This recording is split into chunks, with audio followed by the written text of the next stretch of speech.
Single vowels. A, ya. Hello mga kajuts!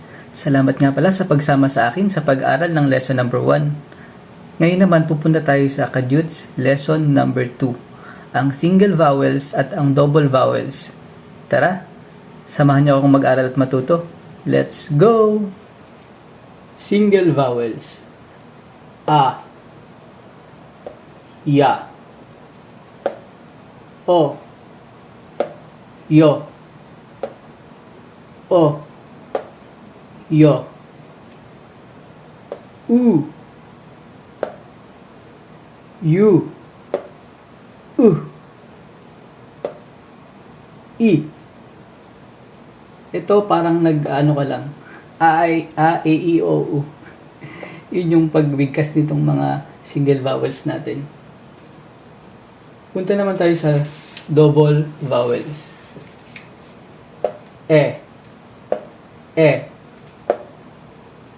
ye, wa, we, wu, we, wi, uy. Para ka nagtatawag ng, uy mga kajuts.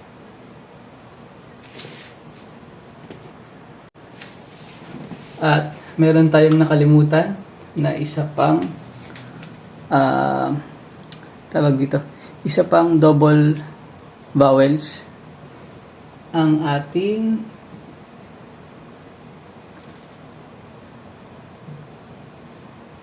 isa pang we. Ayan. May isa pa tayong double vowels na tinatawag nating we. Ayan. Ganito siya isulat. Ayan. Ang bigkas dyan ay we. Ayan. Muntik na nating makalimutan.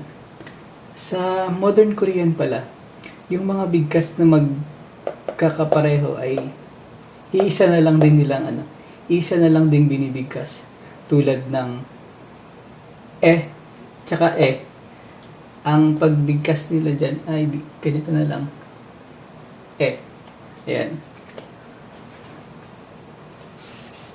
Tapos, itong tsaka isa na lang din ang pagbigkas dyan. Ayan. Tapos, ang we, at we. Siyempre, isa na lang pagbigkas dyan. We. Ayan. Para lang siyang sa wikang English na magkakaparehong bigkas pero magkakaiba ng spelling. Ayun.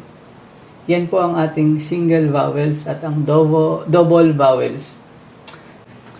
Ayan mga kajuts. Napag-aralan na natin ang single vowels at ang double vowels. Sana may natutunan kayo tulad ko. Sa susunod na pag-aaralan naman natin ay ang tamang pagsulat ng Hangul or Korean alphabet. Kaya sana, samahan niyo pa rin ako sa next video natin. Thank you for watching. Bye-bye!